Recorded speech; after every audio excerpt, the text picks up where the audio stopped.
Hello ladies and welcome back to the channel. My name is Mark Road, and in today's video we finally have another good, bad, and ugly. And for those wondering, no, this is not my room. It is not covered in pictures of dogs and whoever that guy is. No, I'm not.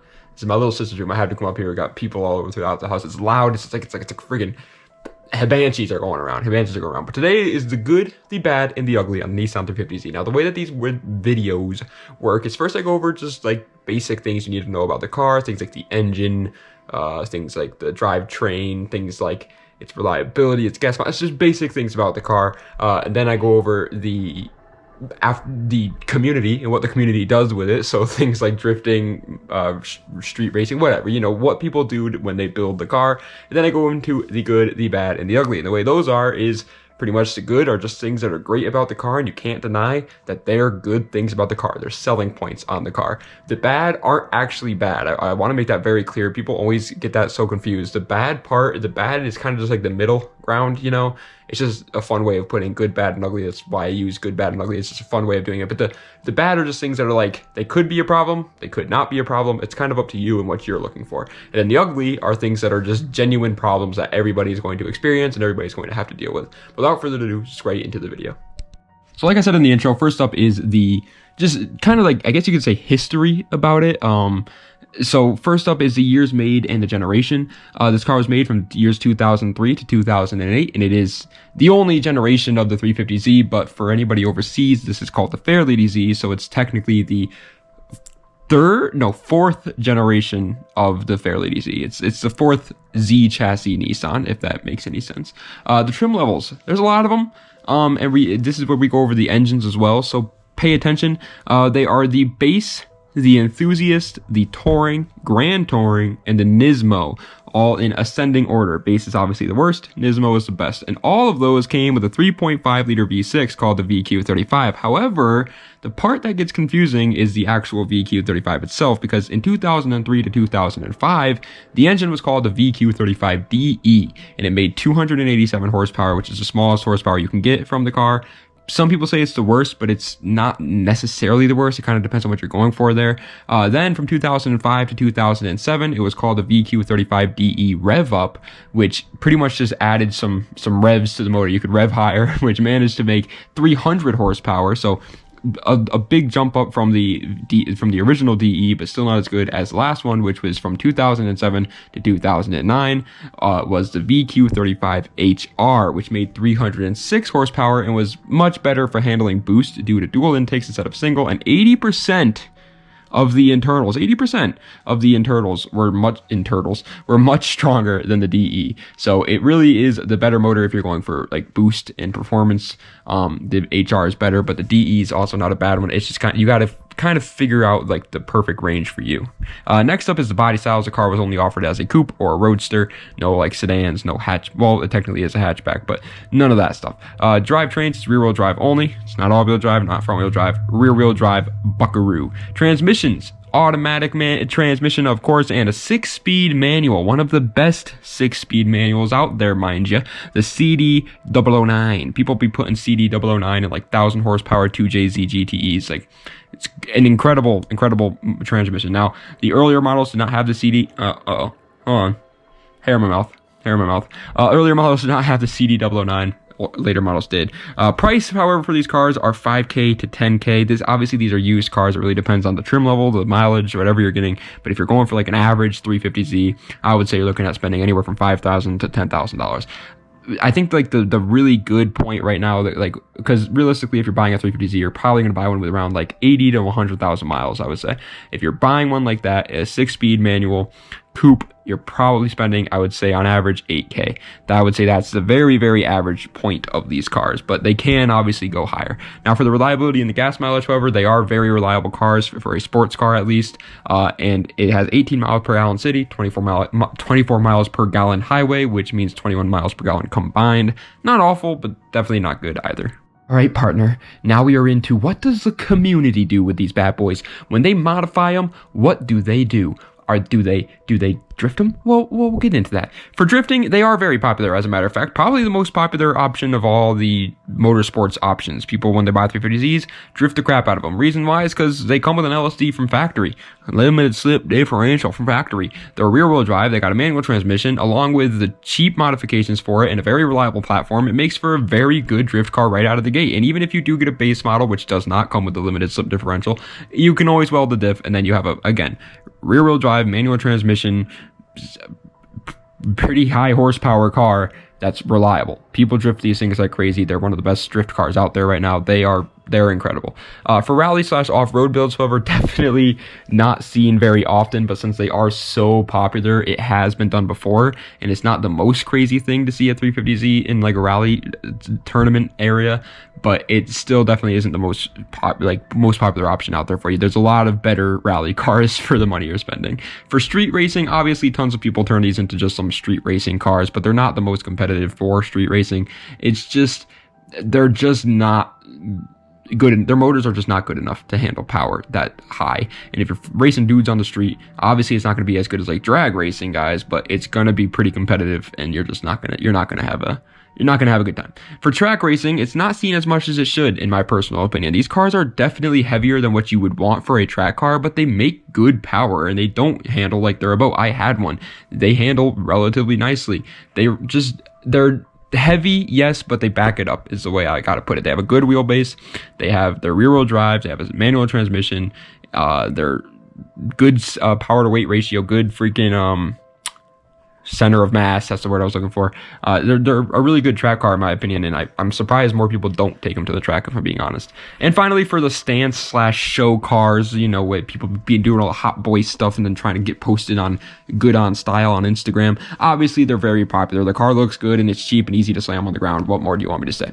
All right, but now we're into the good, the bad, and the ugly. And again, the way this works is first we're going to go over the good, which are things that are just great about the car, and you cannot deny that they are good things about the car. Then they're bad, which are not bad things. Again, I want to make that very clear because people do not understand English. They're not things that I'm actually saying are bad about the car. They are just things that I would take into consideration depending on the scenario that you are in personally. And then we go over the ugly, which are things that are actual problems with the car, and you're gonna have to address at some point. But let's get into the good. First up is the horsepower is high for its price point. It really is. 300 horsepower is no joke. Next up is the aftermarket support is really good. There is ridiculous amounts of bumpers, hoods, cold air intakes, radiators, coilovers, anything you want. You have tons of options to choose from for this car.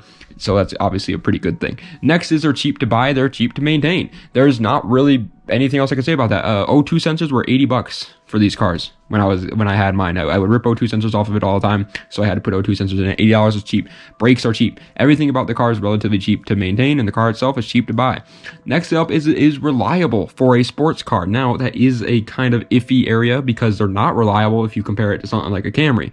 They're not. But if you compare it to an average sports car, yeah, they're pretty reliable. And so I would say that's a good thing overall. Next up is CD009. I mean, that itself it's just such an iconic transmission. It is so good. It handles so much power. It is such a good, it's such a good transmission if you want to tune things, and this car comes with it stock. Next is it's definitely a neck turner. Whether or not you personally think that the car looks good, that's up to you. That's total personal opinion. However, when I was driving that car over my Integra, I got so much more people looking at it, so many more people being like, "Oh my god, I like your car," than the Integra did. Then I've been in other obviously modified cars, and more people would look at the 350Z than that car. The 350Z does look sporty, it does look fast, and people that don't know cars are gonna turn their necks. And obviously car guys are gonna turn their necks too. Next up is it does come with an LSD from factory, which makes it a fun little drift car. Partner, LSDs are just good. Even if you don't want to go drifting, they're still really good. Next is the speakers in the car are surprisingly good. Take it from me. I expected a sports car to have awful speakers because who cares about speakers if you're driving a sports car? You want to listen to the the exhaust. But it didn't matter anyway because the speakers were actually really good. Next up is the community is absolutely massive. Now, whether or not the community is good, we'll get into that in a little bit, but the community is big. There are a lot of people out there that buy 350Zs, G35s, even the Ultima Coupes with the 3.5 liter V6, even the Infiniti FX45 SUV thing had the VQ in it. So there's a ton of VQ owners out there.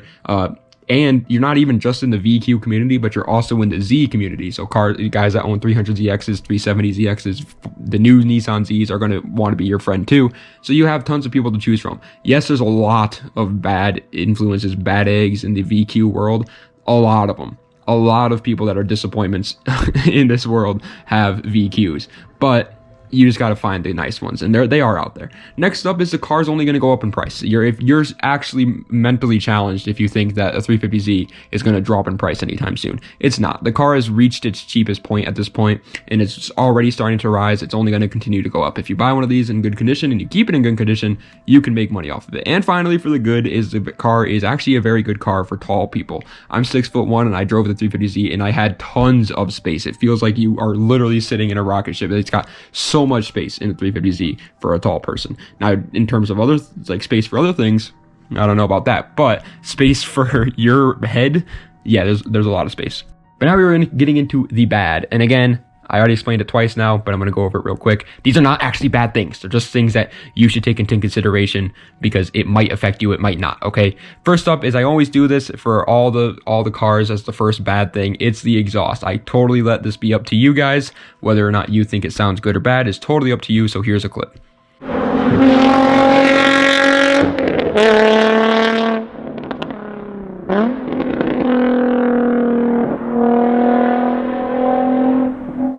Next up is the doors are heavy as hell, my boy. Every VQ owner out there understands the pain. G35s, G37s, 370Zs, 350Zs, 300ZXs. If you owned one, you understand every time getting out of your car on a slight hill and the door came back and crushed your shin, it was the worst pain ever known to man because those doors weigh like 15 tons. It's insane. Next is the community. Again, here's what I was talking about earlier. It's not the nicest community to get into. There are just so many bad eggs. It's like the freaking Scat Pack community right now, dude. The Scat Pack community is just known for takeovers, right? Because everybody that drives a Scat Pack goes to takeovers. It's the same thing with these VQs right now. Mustang guys get the short end of the stick on that too when it comes to their crowd killers. VQ guys get a bad rep because the people owning these cars do not know how to drive cars. They don't know how to modify cars. They don't know anything there is about cars, and it makes us look like idiots. So be careful getting into the community. Next is there's a bit of a pain to work on. Cough, cough. Motor mounts. Motor mounts on the 350Z are the stupidest motor mounts in existence. They made like a little wall around the top nut so that you had to freaking work your way around it with a little wrench, piece by piece by piece. It was awful. If you've done the motor mounts on a VQ, you understand my pain. It's the dumbest design ever, but even if it wasn't for that, the engine is really big in a cramped engine bay, so it's kind of tough to work on these cars. Next up is the early models have very weird wiring issues. Mine was tampered with by some idiot before me, so that was why I experienced so many wiring issues, but even people that haven't had that happen do experience wiring issues. Next is the car is a two-seater only. Take it or leave it. I mean, I didn't really care when I bought it because I knew I was buying a two-seater and I knew I didn't need 4 seats. But if you think you might need 4 seats, just get a 4-seater, man. It's not worth it. Next is the car's rear-wheel drive only. Again, this only matters if you live in an area where there's winter or where I mean, I guess if you're really scared of driving in the rain in a rear-wheel drive car, then it can matter there too, but I wouldn't be scared of that. I would just... It's just rear-wheel drive only. That's all I got to say about that. And next is there's not a lot of space for goodies. I already said this before, but again, yes, it's got enough space for you as a human because it's a big car. It's got a big interior.